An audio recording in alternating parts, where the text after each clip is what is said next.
질문 기회 주셔서 감사합니다. 헤럴드 경제 서영상 기자입니다.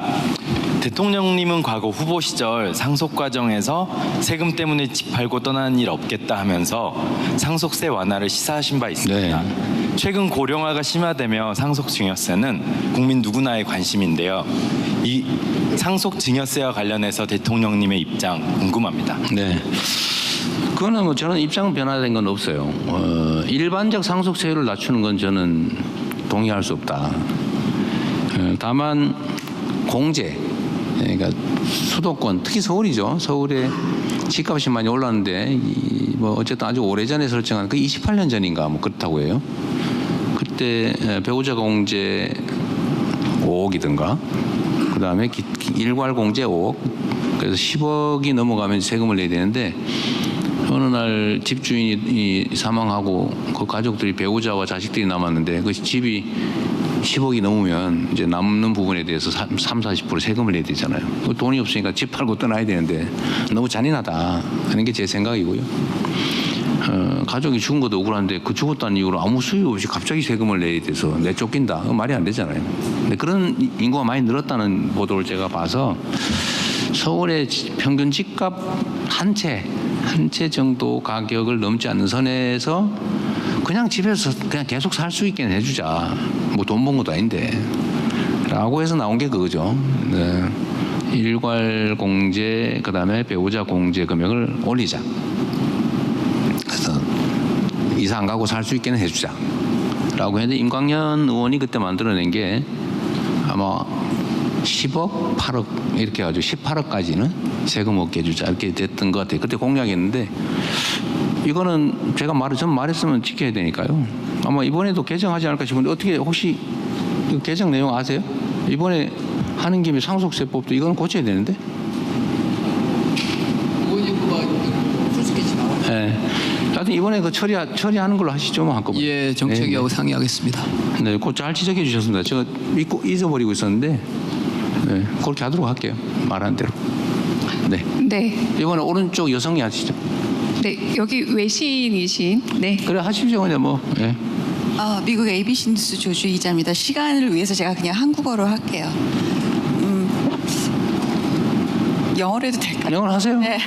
So in line with your pragmatic policies, you've recently appointed JYP from JYP Entertainment. I'm sure he'll do a really good job. He's not afraid of opening doors. But is this a signal that your government is going to take a more active role in promoting Korean culture abroad? But then there's also concern that you need to draw a line if you want to preserve creative freedom. So what is your policies or what's your thought on drawing the line between creative freedom and helping out? 네, 대통령님께서 그 실용 외교 기조에 따라서 최근에 박진영 대중문화 장관직에 임명을 하셨습니다. 그래서 잘 하신 결정이라고 생각을 하고 특히나 JYP는 문을 여는 것에 대해서는 두려움이 없는 사람으로 알고 있습니다. 그래서 이러한 결정이 한국 문화를 해외에 더 적극적으로 홍보하겠다는 신호인 것인지 여쭙고 싶습니다. 특히나 또 문화 산업에 있어서 정부의 지원을 어디까지 할 것인지에 대한 선을 긋는 것이 중요하다는 그런 일각의 지적도 있습니다. 그래서 창의성을 키우는 것과 또 정부가 나서는 것에 대해서 어떠한 생각을 가지고 계신지 여쭙겠습니다. 네. 제가 새로운 정부의 산업 경제 정책을 이제 자주 얘기했는데 그 중에 핵심 중에 하나가 문화산업을 키우는 겁니다. 문화산업. 그래서 제가 장관도 지금 최희영 장관을 현장에 계시던 분을 모셔왔더니 우리 문화예술인들이 예술인들의 영혼을 모욕했다 막 이렇게 얘기를 해요. 문화예술은 돈벌이가 주가 아니다. 뭐 그런 얘기예요. 저도 그 점은 이해하죠. 박진영 씨는 대중문화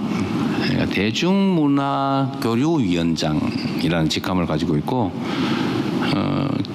기존에 있던 문화예술 창달을 위한 문화예술위원회 이런 건 별도로 실제로 계속 활동할 겁니다.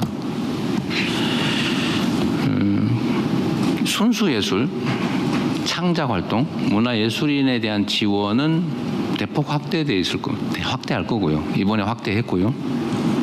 다만 이거를 산업화해서 그 세계로 진출하는 문제는 또 다른 문제죠. 마침 대한민국이 가지고 있는 여러 장점들이 있는데 그 중에 하나가 저는 문화 역량이라고 생각합니다. 그 김구 선생이 얘기했던 거죠. 그리고 대한민국 국민들의 문화 역량은 제가 그 책을 잊어버렸는데 옛날 그 수천 년 전 중국 역사서에 나오죠. 동이족에 대한 이야기인데 가물을 즐기고 큰 활을 잘 쏘는 저 동쪽에 오랑캐가 있는데 거긴 잘 건들면 안 된다, 위험하다, 뭐 이런 취지의 내용이 있어요. 실제로 위험했죠. 수나라 당나라 쳐들어왔다가 다 망하고 지금 왕조가 망해버렸잖아요. 약간 그런 나라죠.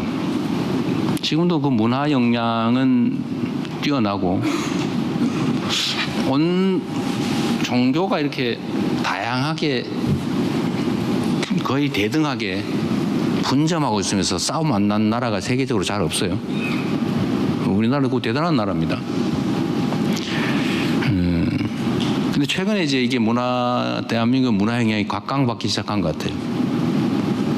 한두 가지가 아니죠. 예를 들면 팝, 드라마, 영화뿐만이 아니라 뭐 뷰티, 푸드. 저는 그 마지막 최종 단계는 결국은 저는 민주주의라고 봐요. 전 세계가 극우화되고 좀 이상하잖아요, 전 세계가.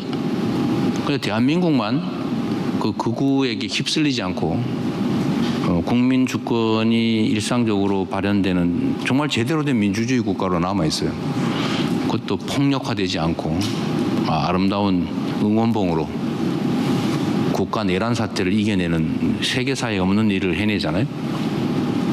아마 저는 꽤 오랜 시간이 지난 다음에 민주주의에 대해서 배우는 세계의 어린이들이 그리스 아테네도 배우겠지만 2024년에 대한민국 서울도 저는 하나의 사례로 배우게 될 거라고 생각합니다.